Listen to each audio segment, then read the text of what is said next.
Really, Variga Variga. You meant to be done, no? Should have ended with a song. Hello? Everyone is coming now? You are here? अरे मैंने देखा ही नहीं, हर एक का face ही देखा. Everyone look the same. My eyes are also. Eyesight is very weak.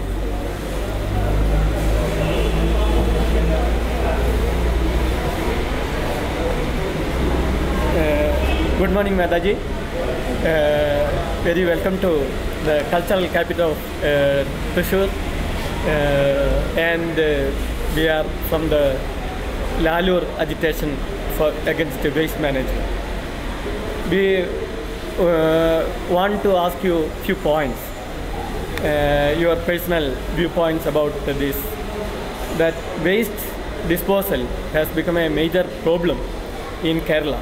As a doctor, I can definitely tell that this has spread so many diseases which we were able to control so far, like dengue fever, leptospirosis or rat fever, etc. It is coming back in a massive scale, and all these are related to the waste dumping.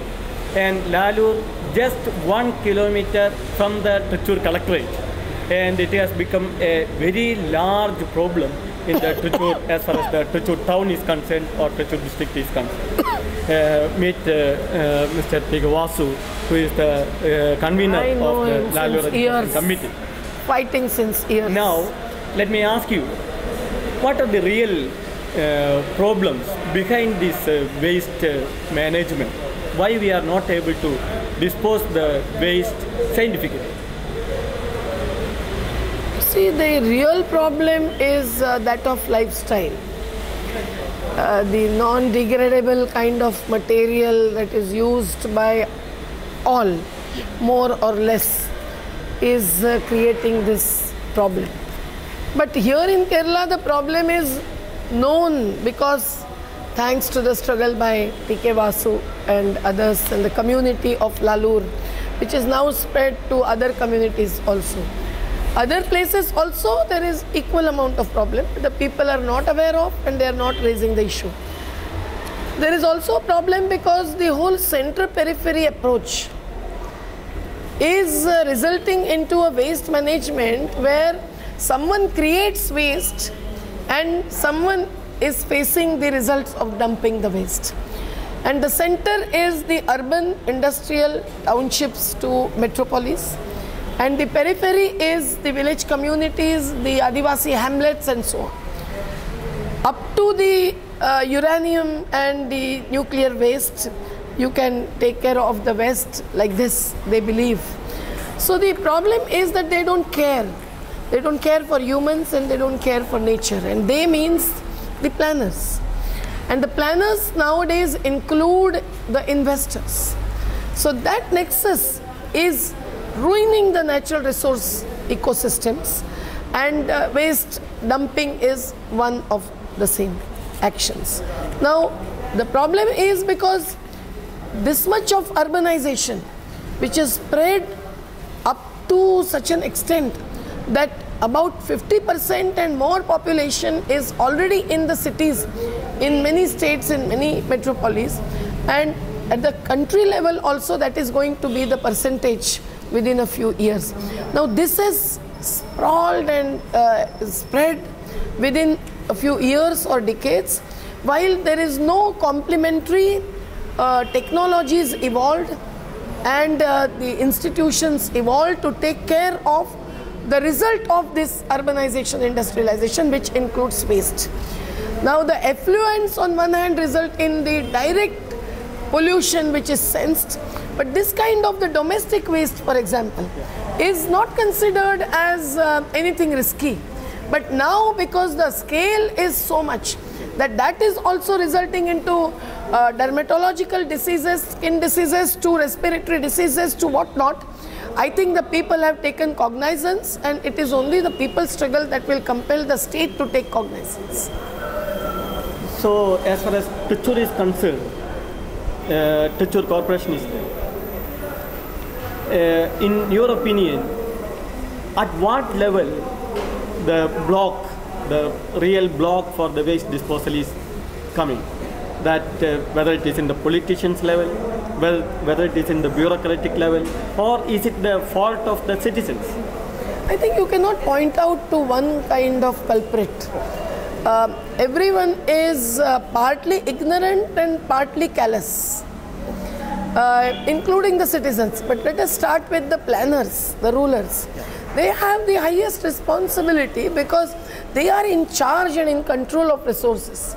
Community is not even given right to the land and water. They can only be given right to waste that is dumped on their land is ridiculous. So I think that it should begin with the planners, that they should take cognizance of this new resource that is created, which is not creative but destructive, and then also think of the various options, assess the options in terms of technology, in terms of the institutions that will manage. For example, the water and sanitation in the slum communities. Now there are schemes in every state where the community persons are involved, but it is more like privatization of a different kind than the community participation or community management. I think the community management only will resolve the problem, because that would reduce creation of waste and that would give the harnessing.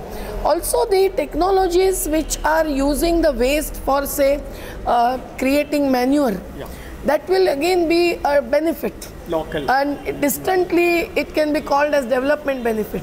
That would make a good impact in terms of people joining it. So motivating citizens to this, and also educating, making aware and motivating citizens to reduce waste of one kind, and whether it is degradable or non-degradable, to really make them take care of this thing. Otherwise the polluters pay principle should apply not only to the private corporate, they must be applying the are compelled to do it. And the pollution control boards are politically controlled boards, so they are not the ones that would fulfill all responsibility. They have got strings. Yes, so they will remain. They should also be strictly monitored. But apart from that, the new institutions which will be community based will have to be created, and innovative ways to make a propaganda with the new means, creative media. Also will be necessary. The mainstream media also should not be ignored or excluded. It should not be restricted to the alternative media of the people's movements. I think all efforts together. And the community after community, there are some competitive kind of schemes where if you are a clean community, you are given prizes. I think that is a very limited extent. That should be spread more and more. And concentrate on women's group, concentrate on young adults, children also. Our Jeevan Shalas, the children pick up the waste. Every morning they clean their school. I think these kinds of exercises are also, giving very joy and happiness and participatory mechanisms. I think all of that needs to be further strengthened. So we can hope a day when the old waste from the Lalur will be removed and will be clean. That hope also lies with the struggles, because if the villagers say no, you cannot dump your waste on my in your backyard where I am living. Just as the developed countries are dumping the waste, including the nuclear waste or the toxic waste, onto the lands of the so-called developing countries, as if we are in a queue to beg before them and they can give in our begging bowl whatever they want to, whether poisonous or not so poisonous. So I think that kind of struggle also will compel the cities to rethink about what they are eating, what they are drinking, what they are using and what they are creating, including that waste. So thank you so much, Mataji. Welcome. Everything is covered, huh? Everything.